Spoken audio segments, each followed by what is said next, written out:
Louvamos ao Senhor, podemos estudar a lição dos jovens. Vamos falar hoje sobre a lição 13, a última lição do trimestre, falando sobre o profeta Malaquias. Deus se importa com a família. A lição do trimestre foi Vigilância, Justiça e o Culto a Deus, um chamado para a igreja nos escritos dos profetas menores, revista comentada pelo pastor Israel Trota. Um material muito rico que estudamos esse trimestre, uma revista que deve ser guardada, pois temos aí muita fonte de informação sobre os profetas menores.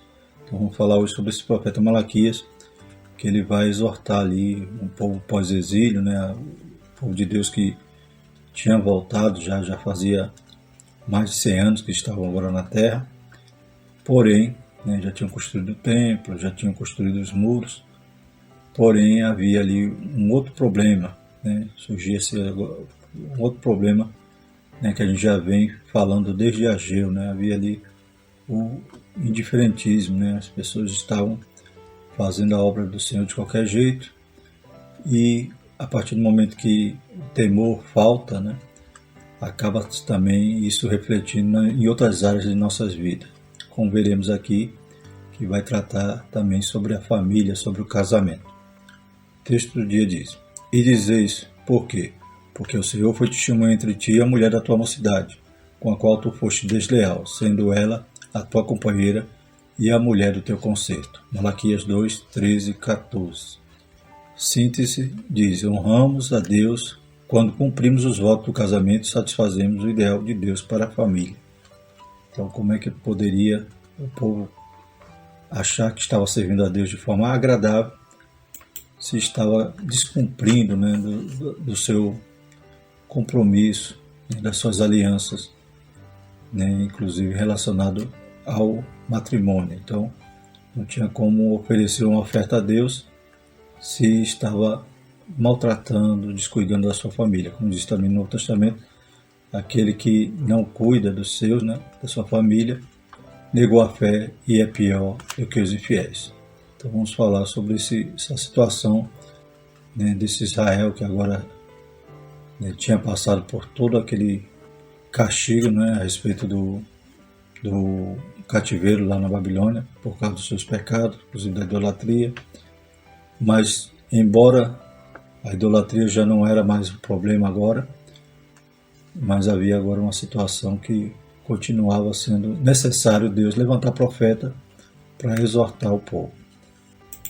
Texto bíblico, Malaquias 2, de 10 a 13. Não temos nós todos o mesmo Pai? Não nos criou o mesmo Deus? Por que seremos desleais uns para com os outros, profanando o concerto de nossos pais? Judá foi desleal e a abominação se cometeu em Israel e em Jerusalém, porque Judá profanou a santidade do Senhor, a qual ele ama, e se casou com a filha de Deus estranho. O Senhor extirpará das tendas de Jacó o homem que fizer isso, o que vela e o que responde, e o que oferece dons ao Senhor dos Exércitos. Ainda fazer isto: cobres o altar do Senhor de lágrimas, de choros, de gemidos, de sorte que ele não olha mais para a oferta, nem aceitará com prazer da vossa mão. Então o Senhor requer de nós uma vida santa em toda a nossa maneira de viver. Não é ser santo só na igreja. Nós temos que ser santo com o nosso compromisso, com as nossas alianças, e para que a oferta que ofereçamos, o culto, seja realmente agradável. Os objetivos da nossa lição é explicar o contexto social e estrutura do livro de Malaquias, reconhecer os perigos de uma religião apática e indiferente, compreender que o propósito de Deus para a nossa vida implica na construção de um relacionamento familiar agradável e feliz. Então, muitos lembram de Malaquias apenas do texto referente aos dízimos. É claro que há também essa advertência, mas no contexto geral vamos estudar e vamos ver que o dízimo era um reflexo de uma situação que Israel que estava vivendo ali em relação a todos os aspectos de sua vida, toda a negligência que eles estavam cometendo. Introdução. De acordo com a tradição da Septuaginta, Malaquias é o último livro do Antigo Testamento. Na Bíblia hebraica, o último livro é Crônicas. Sua posição no cânon justifica-se pelo fato de ter sido derradeira voz profética do Antigo Testamento, comumente quando falamos desse livro, pensamos em dízimo e oferta. Então, a primeira coisa que a gente lembra a respeito do dízimo, mas tem muito mais tema para ser tratado, estudado, como veremos na lição. De fato, esse tema foi muito bem abordado por Malaquias, no entanto, não foi o assunto principal. O livro aborda como assunto principal a sacralidade do relacionamento entre o indivíduo e Deus, e entre o indivíduo e sua família. Primeiro tópico, Malaquias. Então, o que é Malaquias? Né? O seu nome significa meu mensageiro. Tem até em algumas traduções que não vai tratar, né, Malaquias nem como nome próprio, mas vai dizer que é a mensagem de Deus, né, através do meu mensageiro, como se fosse só o significado. Mas em nossas traduções temos lá o nome Malaquias. Sabemos apenas que ele foi um profeta fiel que viveu em uma Judá pós-exílica. Ele foi contemporâneo de Neemias, demonstrou sua fidelidade e devoção a Deus, combatendo as práticas pecaminosas que eram consentidas em seu tempo. Então, alguns estudiosos, né, colocam ele pós-Neemias, né, mas o autor, o comentarista da lição, então ele vai para essa linha de interpretação, né, de que ele foi contemporâneo de Neemias. Mais precisamente, né, entre os dois momentos que Neemias governa Jerusalém. Né. Então, Neemias, quando se ausenta por um período, volta lá para o reino de Artaxerxes, e posteriormente ele retorna a Jerusalém. Então, nesse período, alguns estudiosos enquadram ali a datação da sua profecia. Embora a profecia não registre datas precisas, como nos casos de Ageu e Zacarias, por inferência chegamos à conclusão que o livro foi escrito por volta de 430 a 420. 3 grupos já haviam retornado para Jerusalém, liderados por Zorobabel em 537, por Esdras em 457 e Neemias 445 a.C. O governante da época de Malaquias era um homem corrupto oriundo da Pérsia. Então lá em Malaquias 1:8, na nova versão transformadora, né, é sempre bom os irmãos analisar em várias versões. Eu trago sempre referências da nova versão transformadora porque fica bem claro, né, ela tem um texto bem fácil de compreender. Acaso não é errado sacrificar animais cegos? Não é errado oferecer animais aleijados e doentes? Apresente oferta como essa ao seu governador e veja se ele ficará satisfeito e se agradará de vocês, diz o Senhor dos Exércitos. Então, considerando que o período que Malaquias profetiza é entre esses dois períodos em que Neemias está em Jerusalém, então havia ali um outro governante e conforme, né, inferência aqui seria um governante corrupto da Pérsia. Sabemos que nessa época, embora Jerusalém, né, embora os judeus tinham voltado do cativeiro, eles não tinham autonomia, né, então não tinha rei, eram governadores, como aconteceu com Zorobabel, era um governador, Neemias também, e havia agora nesse período então um outro governante. Malaquias viveu próximo a Neemias, todavia não mencionou seu nome, por isso especulamos que o livro tenha sido escrito pouco tempo depois do primeiro governo de Neemias em Judá, que foi de 445 a 432, quando ele vem e faz então aquela obra da reconstrução dos muros de Jerusalém. Mas ele volta, então, ele havia, né, feito esse acordo com o rei, né? O rei, quando viu ele triste lá, quando ele era copeiro, o rei vê ele triste, pergunta qual é o motivo, ele ora a Deus, explica o motivo, e o rei libera para que ele voltasse a Jerusalém, para que ele fosse a Jerusalém e fizesse aquela obra. Mas ele tinha um período, né, de vencimento, ele tinha que voltar. Então, em 445 a 432. Aquele era um momento difícil para servir ao Senhor, pois os religiosos mostravam-se indiferentes e as pessoas agiam segundo suas próprias vontades. Faltava temor ao Senhor. Então, talvez não tinha mais a idolatria, mas ainda havia a indiferença, né? Havia, né, todo aquele relaxamento em servir ao Senhor, falta de temor. Contexto histórico. No tempo de Malaquias, os judeus já haviam retornado para Jerusalém há 100 anos aproximadamente, e com o tempo foram tornando-se apáticos na prática da fé. Então muitos desanimavam, né? Pensavam talvez que, não, quando nós voltarmos já vamos instaurar aqui o reino do Messias, então, já vamos voltar a ser o cetro, né? Vai voltar às nossas mãos, vamos ser independentes. Mas não, eles voltaram, tiveram todo, né, o pesar ali, né, tiveram todas as dificuldades de reconstruir, né, e não era fácil. Nesse cuidado pelas coisas pessoais, acabavam negligenciando também a fé, perdiam o temor e, como já foi dito, a partir do momento que o homem perde o temor a Deus, né, vacila na sua fé, todas as áreas da sua vida são afetadas. E eles também, né, descumpriam agora, né, não só as suas obrigações relacionadas à santidade e ao culto, mas também em relação aos seus compromissos, a sua aliança familiar. Malaquias chegou a denunciar a adoração hipócrita e robotizada, bem como a corrupção do sacerdócio. Em Malaquias 1:10, nova versão transformadora, diz: quem dera um de vocês fechasse a porta do templo, para que não se acendesse em vão o fogo do meu altar. Não me agrado de vocês, diz o Senhor dos Exércitos, e não aceitarei suas ofertas. Então, que situação terrível, né? Deus está tão triste ali com o povo e dizendo que era bom que fechasse o templo. Era bom que fechasse porque ninguém mais acendesse o fogo, não oferecesse mais das ofertas, porque eu não vou aceitar.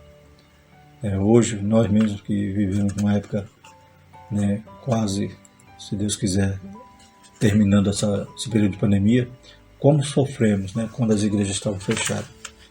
E aqui a gente vê uma situação que o próprio Deus diz: é melhor fechar, já que é para oferecer essa oferta impura, de qualquer jeito. Então é melhor que quem dera alguém fechasse as portas do templo. Que Deus tenha misericórdia de nós, para que Deus nunca deixe de se agradar do nosso culto, que nós possamos oferecer a Ele sempre o melhor. Os judeus declinavam na sua vida espiritual, sua profecia condenou a idolatria, os divórcios e o casamento misto, o abandono da guarda do sábado e o fracasso do dízimo por conta do egoísmo material. Então a gente vai ver tudo isso, né, no livro de Malaquias. Hoje a gente não vai se ater sobre esses temas todos. Os irmãos possam ler em casa e temos toda essa informação sobre o problema que estava Israel passando ali. Vemos também que a idolatria que Malaquias vai condenar, né, não era mais que eles estavam já se prostrando aos pés dos outros ídolos, mas sim que eles estavam fazendo casamentos mistos, casando-se com, né, pessoas de outras etnias, de outra fé, ou seja, e acabar voltando todo o problema que começou lá desde Salomão, quando começou a se misturar, casando também com filhas, né, de outras nações, e acabou trazendo a idolatria para Judá. E Acabe também, que casou com Jezabel, trouxe Baal ali para ser institucionalizado como o Deus de Israel. Então, a idolatria que Malaquias vai combater é o cerne, né, o início, né, ele queria cortar o mal pela raiz, eram os casamentos mistos. O templo já tinha sido construído, porém estava sendo ignorado pelo povo. A estrutura é a mensagem do livro. O livro Malaquias apresenta em sua introdução a palavra peso. Então é algo que chama atenção, né? Então, peso do Senhor, sentença. Então lembramos que Judá, quando recebe o peso do Senhor, o juízo de Deus foi algo que não tinha mais volta. Então Deus estava castigando também agora, de novo, né, esses judaítas por causa dos seus pecados. Né? Então, quando Deus decreta uma sentença, é algo a temer, a se arrepender com pressa, para que possamos alcançar a misericórdia do Senhor. O livro é uma denúncia contundente contra o formalismo religioso. O povo precisava ser confrontado e corrigido. O livro pode ser dividido em duas partes. A primeira parte é a exortação, composta de 6 oráculos: o amor do Senhor por Jacó, a exortação aos sacerdotes, a advertência contra a infidelidade conjugal, os pecados da comunidade e a justiça divina, a questão dos dízimos e das ofertas e as marcas distintivas do servo do Senhor. Né? Então a gente tem tudo isso dividido nesse esboço aqui do livro. A segunda parte do livro refere-se ao prenúncio profético para o dia do Senhor. Então, que dia do Senhor é esse? Não seria mais o dia do Senhor profetizado, né, na profecia imediata ali de Sofonias, né, de Miqueias, que era o dia que Deus ia castigar Judá. É claro que também havia a previsão futura, né, escatológica do dia do Senhor. Então Malaquias agora vai falar desse dia do Senhor, né, profético ou escatológico. Toda a profecia é costurada por meio de perguntas retóricas, incisivas, que procuravam despertar a população judaica, levando-os a refletirem sobre a triste condição espiritual. Então, é uma estrutura diferente, né? A forma literária que Malaquias usa, né? Ele não simplesmente decreta, né, os oráculos de Deus. Ele interroga o povo, né? Ele pergunta ao povo e com isso ele traz a mensagem de Deus ali nas suas respostas. Segundo tópico, diferença religiosa. Primeiro ponto, a ingratidão. A diferença em seu estágio inicial apresenta-se como ingratidão. Então, quando começamos a perder o contentamento, né, nas coisas de Deus, na casa do Senhor, começamos a achar que tudo não serve, não presta, estamos praticando essa ingratidão, né, porque esquecemos que tudo que Deus faz é bom. Todas as coisas contribuem juntamente, né, para o bem daqueles que amam a Deus. Então, começamos a ser ingratos, começamos a achar que o que temos não presta.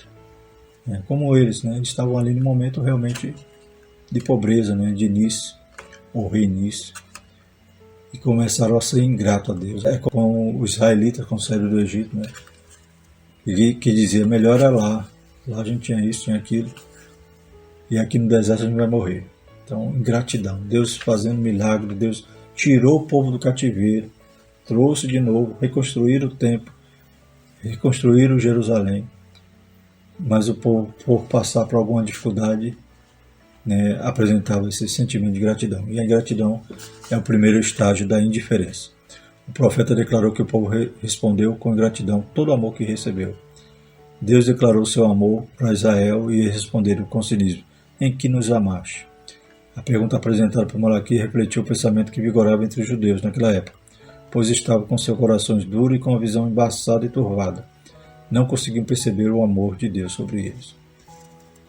Quanto Deus já também nos abençoou, e muitas das vezes estamos reclamando, dizendo, o Senhor esqueceu de mim. Irmãos, olhe, né? Tem um hino que diz, quantas bênçãos, né? Quantas são recebidas da divina mão, uma a uma, né? Contas de uma vez, e há de ver surpreso o quanto Deus já fez. Então, quando nós paramos de agradecer ao Senhor, a gente começa a reclamar. O Senhor reafirmou sua escolha revelando cuidado com Jacó, citado como autêntico representante do povo de Israel. Lá em Malaquias 1, 2 a 4 diz, eu vos amei, diz o Senhor, mas vai dizer, e que nos amaste? Não foi Saul, irmão de Jacó, disse o Senhor, todavia amei Jacó, aborrecer Saul, e fiz dos seus montes uma salvação, e dei a sua herança aos dragões do deserto. Ainda que Edom diga empobrecidos somos, porém tornaremos a edificar os lugares do deserto, assim diz o Senhor dos Exércitos. Eles edificarão e eu destruirei. E lhe chamarão termo de impiedade, e povo contra quem o Senhor está irado para sempre. Então, Deus amou Jacó, né? Deus amou Jacó e aborreceu Saul. É claro que não é porque Deus fez acepção, mas Deus já sabia quem era Jacó, quem era Saul. Deus já sabia quem seria Israel, quem seria Edom. E Edom, com toda a sua maldade, todas as vezes que, como a gente estudou aqui a respeito do profeta Obadias, que traz a profecia contra Edom, a gente viu todas as suas maldades, todas as vezes que eles quiseram destruir os seus irmãos. E Deus então está dizendo que Edom, ainda que diga que vai se reconstruir, ela vai ser derribada, Deus não ia permitir. Como diz aqui, o povo contra quem o Senhor está irado para sempre, seria o nome deles. Já Jacó não, Deus trouxe de volta. Deus amou, está lá até hoje, né? Israel, glórias a Deus, cumprindo toda a palavra de Deus, toda a promessa, aguardando os momentos derradeiros da história. Aleluia, quando eles vão conhecer e reconhecer quem era o Messias, que era aquele a quem eles transpassaram. Louvado seja o nome do Senhor. Então Jacó está sempre no centro ali do cuidado de Deus. E eles dizendo em que o Senhor nos amou. Então que ingratidão, né, irmãos? Edom, você vai lá, hoje tem lá a cidade de Petra, ruínas, né? Só cavernas, ou seja, não se levantaram novamente. Mas Israel tem lá uma cidade moderna, uma cidade que apresenta ali todo o favor de Deus. E eles perguntavam naquela época: em que o Senhor nos amou? Saíram do cativeiro, voltaram para Jerusalém e ainda tinham esse questionamento. Ao longo dos anos, o Senhor demonstrava todo o seu amor pelo povo, e ainda assim Israel não sabia reconhecer e corresponder ao tamanho amor. Eles esqueceram que tudo que eles passaram foi culpa deles mesmos. Foi consequência dos seus pecados. De que se queixa o homem? Queixa-se dos seus próprios pecados. Mas eles tinham que lembrar era do amor de Deus, de ter preservado e trazido eles de volta. O problema da ingratidão é que, além de cegar os olhos, ela também priva o coração da emotividade e rouba o entusiasmo da religião. Então, sem contentamento, só murmurando, acaba apostatando da fé. Descaso religioso. Os sacerdotes foram acusados de desprezar o nome do Senhor. O filho honrará o pai, o servo o seu senhor. Se eu sou o pai, onde está a minha honra? Se eu sou o Senhor, onde está o meu temor? Diz o Senhor dos Exércitos a voz. Ó sacerdote que desprezais o meu nome, dizeis: em que desprezamos nós o teu nome? Então, não adiantava todo o culto que eles faziam, que eles estavam prestando a Deus, se era algo forçado, levava o pior, um animal coxo, cego. Então fazia por fazer, só para bater o ponto, mas não estavam agradando ao Senhor, não iam se entregar de corpo e alma ali no serviço, ou no culto. Eles traziam ofertas imundas e realizavam sacrifício de qualquer maneira. Não se preocupavam com as exigências da lei. Vocês o desprezam oferecendo sacrifícios contaminados sobre o meu altar. E vocês perguntam: de que maneira contaminamos o sacrifício? Vocês os contaminam dizendo que a mesa do Senhor não merece respeito. Malaquias 1:7, nova versão transformadora. Em outra versão, na Almeida Revista Corrigida, vai dizer pão imundo. Então, oferecendo sacrifícios contaminados. Deus não tinha prazer nesse tipo de oferta e sacrifício. Deus estava cansado desse descaso e indiferentismo. Os sacerdotes foram advertidos a mudar de atitude, caso contrário, sofreriam uma condenação inexorável. Malaquias 2:2 diz: se o não ouvires e se não propuserdes no vosso coração dar honra ao meu nome, diz o Senhor dos Exércitos, enviarei a maldição contra vós, e amaldiçoarei as vossas bênçãos, e já tenho amaldiçoado, porque vós não pondes isto no coração. O desejo de Deus é que sua aliança com o sacerdócio levítico estivesse sendo observada. Se eles aderissem aos princípios estabelecidos pelo próprio Deus, desfrutariam de vida e paz. Assim vocês saberão que enviei este mandamento para que a minha aliança com os levitas continue, diz o Senhor dos Exércitos. Malaquias 2:4. Nova versão transformadora. Nós vemos que Deus é tão bom, irmãos. Deus está exortando, Deus está dizendo que quer continuar com a sua aliança com os sacerdotes. Bastava tão somente que eles se convertessem, se mudassem a sua atitude e voltassem a temer a Deus e fazer o seu serviço, o seu ofício de maneira santa. Os sacerdotes faziam acepção das pessoas na aplicação da lei. Por isso, fiz com que vocês fossem desprezados e humilhados de todo o povo, pois não me obedeceram, mas mostraram parcialidade na aplicação da minha lei. Então eles eram injustos, praticavam ali atos de acepção de pessoas. A balança deles era injusta, pois eram interesseiros em suas relações interpessoais, faziam de suas funções sacerdotais uma fonte de vantagem pessoal. Então, algo que se repete nos dias de hoje. A verdade, a justiça e a honestidade eram ignoradas por eles. Pessoas eram prejudicadas na aplicação de uma lei injusta. Diante disso, os religiosos estavam provocando a ira divina. Deus deseja de nós sinceridade e justiça naquilo que fazemos. Não podemos nos relacionar com Deus de modo diferente. Ele contempla tudo, conhece nossos corações e não se ilude com as nossas ações. Glórias a Deus. Então não adianta, eu posso enganar A ou a B, mas eu não consigo enganar a Deus. Ele sonda, louvado seja o Senhor. Ele me conhece. Sem que haja uma palavra na minha boca, Ele sabe. Louvado seja o Senhor. Então Ele requer de nós esse compromisso, essa santidade. A família é importante. Então a gente vê que o contexto de Malaquias havia ali Deus citando muitos pecados que o povo estava cometendo. O povo que tinha voltado há 100 anos, cerca de 100 anos do cativeiro, mas estavam agora né, relaxados, né, estavam servindo ao Senhor de qualquer jeito. E com isso, a gente vai ver que isso vai refletir também nos seus relacionamentos pessoais e na sua família. Primeiro ponto, casamento misto. Os homens de Judá foram desleais a Deus ao se casar com mulheres estrangeiras. Judá foi desleal e a abominação se cometeu em Israel e em Jerusalém, porque Judá profanou a santidade do Senhor, a qual ele ama, e se casou com a filha do Deus estranho. Existiam leis divinas prescritas orientando a construção familiar. No entanto, os homens tornaram suas próprias decisões a despeito da ordem de Deus. Então, se Deus orienta, se a palavra de Deus nos dá uma direção, quando desobedecemos, fazemos o que queremos, né, estamos sendo como Israel, né, cometendo também uma abominação, fazendo algo que vai contra a vontade de Deus. Então não é a nossa vontade, é a de Deus que tem que prevalecer. Os judeus estavam se casando com as filhas de um Deus estranho.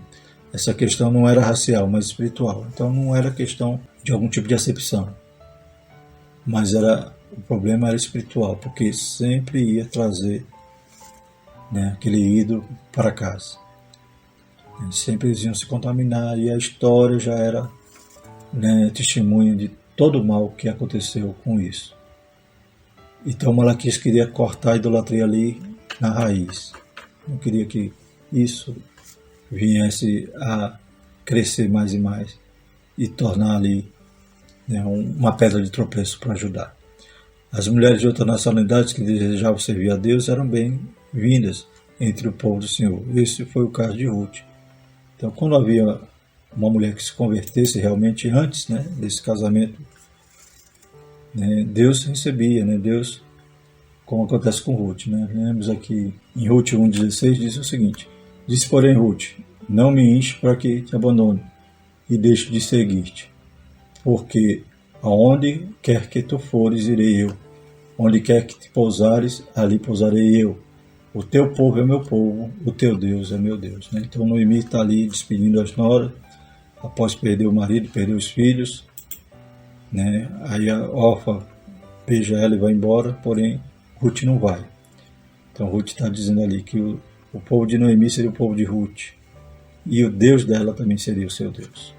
Então a gente vê que ela tinha ali essa decisão sincera diante de Deus. E Ruth vai até constar na genealogia ali de Jesus, né? Deus, como também Raabe, né? E outras mulheres. Porém, o que o povo estava fazendo ali era por pura rebeldia, teimosia e correndo o risco de trazer de novo a idolatria, que foi o motivo pelo qual eles foram para o cativeiro, um dos principais motivos. O problema era que, por meio dos casamentos mistos, os homens estavam sendo corrompidos. Deste modo, os filhos que se originavam dessa relação cresciam debaixo de influências pagãs de suas mães. Judá estava sendo sorrateiramente paganizado. Então, lembro lá em Neemias, quando Neemias vem, né, no segundo momento ali que ele vem para Jerusalém, ele encontra ali até sacerdotes, né, filhos de sacerdotes que se misturaram com outras nações. O que acontece? Nessa época, diz lá em Neemias 3, 23, 24, nova versão transformadora. Nessa mesma época vi que alguns homens de Judá haviam se casado com mulheres de Asdote, de Amon, de Moabe. Além disso, a metade de seus filhos falava a língua de Asdote, ou de algum outro povo, mas não sabia falar a língua de Judá. Já imaginou? Se as crianças que estavam nascendo, que estavam crescendo nesses lares misturados, já não falavam nem, né, a língua de Judá, quanto mais a religião, quanto mais a fé. Então, que mistura, que bagunça ia ser. E isso Neemias viu, Neemias vai até castiga ali alguns homens, arranca os seus cabelos. Esdras também acontece a mesma coisa, Esdras arranca os seus próprios cabelos de ver aquela situação tão terrível. Por quê? Porque aquilo tudo ocasionou os males passados e agora ia se repetir. O povo ia se misturar de novo. Para a igreja atual também existe princípio divino para o casamento. Ame e se relacione com alguém que sirva a Cristo e tem compromisso com Ele. Também lá em 2 Coríntios 6,14 lembra: não vos prendais a um jugo desigual com os infiéis, porque que sociedade tem a justiça com a injustiça e que comunhão tem a luz com as trevas. Então aqui já não é a lei mais, já é na Nova Aliança, já é no Novo Testamento. A gente vê Paulo exortando para que não houvesse essa mistura, porque acaba né, gerando algum prejuízo. Diz, não, né, essa lição que é especial para o jovem, né? O jovem acha lá, não, eu vou ganhar ela, vou ganhar ele para Jesus. E acaba você se desviando. Então vigie, né? Espere ser uma Ruth convertida para você chegar perto dela. E não querer, né, enganar a Deus e decidir por conta própria. Todo casamento seja no Senhor, como diz também no Novo Testamento. Não se una a alguém que se recusou a unir-se a Cristo. Então a gente vê esses momentos relacionados à família, né? Casamento misto, a gente vai ver agora o divórcio. Então esse casamento misto normalmente, frequentemente estava acontecendo também, não porque não tinha, né, judias para que eles casassem, mas porque muitas das vezes estavam se divorciando das suas esposas e escolhendo as jovens ali estrangeiras, como a gente vai ver agora a respeito do divórcio. A impiedade filtrou-se no coração do povo, de modo que eles estavam indiferentes em relação a Deus e às suas próprias famílias. Os homens mais velhos estavam agindo com leviandade para com as suas esposas de mais idade, trocando-as pelas jovens estrangeiras. Está vendo que o casamento misto não era só, não, estão casando porque não tem moças para se casarem. Não, os velhos estavam deixando suas esposas e cometendo, então, dois pecados: o divórcio e a mistura. Malaquias 2, 13 e 14 diz: ainda fazeis isto, cobris o altar do Senhor de lágrimas, de choro e de gemidos, de sorte que ele não olha mais para a oferta, nem aceitará com prazer da vossa mão. E dizeis: por quê? Porque o Senhor foi testemunha entre ti e a mulher da tua mocidade, com a qual tu foste desleal, sendo ela a tua companheira e a mulher do teu conserto. Então a gente está vendo aqui que é uma atitude que não cabia ao povo de Deus, como não cabe hoje. Em que sentido? Como vai dizer que é um servo de Deus, que adora a Deus, que está fazendo a vontade de Deus, se está fazendo alguém sofrer, né? Cobrindo o altar do Senhor com lágrimas, né? Então aquela desprezada, né? Aquela que recebia aquela repudiada, ela ia clamar ao mesmo Deus. Deus era o pai tanto do marido como da esposa. Então ia banhar o altar com lágrimas. E como é que esse marido agora ia oferecer uma oferta, ia oferecer um culto e ia dizer que era um servo de Deus? Então isso mostra-se terrível naquele momento e continua sendo terrível hoje. Deus também, ele abomina o divórcio, como a gente vai ver mais à frente. Então, Deus foi testemunha daquele casamento na mocidade, né? A mulher da tua mocidade, e agora estava sendo desleal, os maridos estavam sendo desleais com elas. Famílias estavam sendo destruídas, o desejo divino era que os pais criassem filhos dedicados a Deus, né? Então Deus quer que a união, né, seja santa, para que a semente seja santa, os filhos. Acaso o Senhor não fez um só com sua esposa? Em corpo e em espírito vocês pertencem a Ele. E o que Ele quer dessa união? Quer filhos dedicados a Ele. Portanto, guardem seu coração, permaneçam fiéis à esposa de sua mocidade. Então Deus queria, como eles tinham se tornado agora uma só carne, né, um só espírito, o propósito de Deus é que essa união santa gerasse semente santa, filhos tementes, dedicados a Deus. Os homens estavam ignorando o propósito divino por causa da concupiscência da carne. Deus esperava que os homens honrassem seus compromissos sendo leais para com a mulher da sua mocidade. Malaquias 2,15. O profeta anunciou que o Senhor desaprovava o divórcio e a violência decorrida desse ato. Na Nova Versão Transformadora diz: pois eu odeio o divórcio, diz o Senhor Deus de Israel. Divorciar-se de sua esposa e cobri-la de crueldade, diz o Senhor dos Exércitos. Portanto, guardem seu coração, não sejam infiéis. Louvado seja o nome do Senhor. Então, Deus odeia o divórcio. Não adianta hoje igrejas, né, na modernidade achar que é normal. Deus continua odiando. O descaso pela lei tinha como origem a descrença no juízo divino. Eles eram relapsos, porque acreditavam que ficariam impunes, e chegaram a questionar: onde está o Deus de juízo? Malaquias 2,17. A semelhança da geração de Malaquias, muitos jovens estão deixando a concupiscência da carne derrotá-los. Não viva segundo a carne, mas segundo o Espírito. Então, 2 Coríntios 7,1. Ora, amados, pois que temos tais promessas, purifiquemo-nos de toda a imundícia da carne e do espírito, aperfeiçoando a santificação no temor de Deus. Em Gálatas 5, 16 e 17, digo, porém, andai em espírito e não cumprireis a concupiscência da carne, porque a carne cobiça contra o espírito, e o espírito contra a carne, e estes opõem-se um ao outro, para que não façais o que quereis. O terceiro subtópico, família, nossa relação com Deus influencia nossa relação familiar, e essa interfere na forma como nos relacionamos com o Senhor. Então, não adianta, como falando, né? Uma coisa reflete na outra. Não adianta eu querer adorar a Deus, querer cantar, querer né, ser um obreiro, servir ao Senhor e maltratar, né, e não prezar pela minha aliança conjugal, pela minha família. Então, uma coisa vai interferir na outra. Deus não separa, né, a minha atitude pessoal, familiar, na sociedade, com a minha atitude diante dele na igreja. Fomos criados com a capacidade de amar. Foi Deus quem uniu pela primeira vez homem e mulher, perpetrando o casamento como uma instituição divina. E disse Adão, essa agora é osso dos meus ossos e carne da minha carne, então será chamada mulher, porquanto do homem foi tomada. Portanto, deixará o homem, seu pai e a sua mãe, e apegar-se-á a sua mulher, e serão ambos uma carne. Então o negócio é sério. O negócio é projetado por Deus. Deus projetou para que a semente fosse santa dessa união. Então não é para ser negligenciado, nem desprezado, nem ser movido pela concupiscência. Mas deixe o Espírito Santo tomar conta da sua família. E você, jovem, né? Não deixe os seus desejos tomarem a decisão. Espere no Senhor. Aleluias.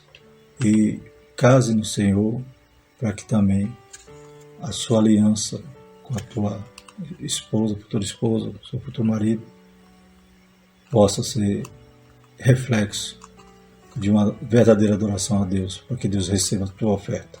Amém? Louvado seja o nome do Senhor.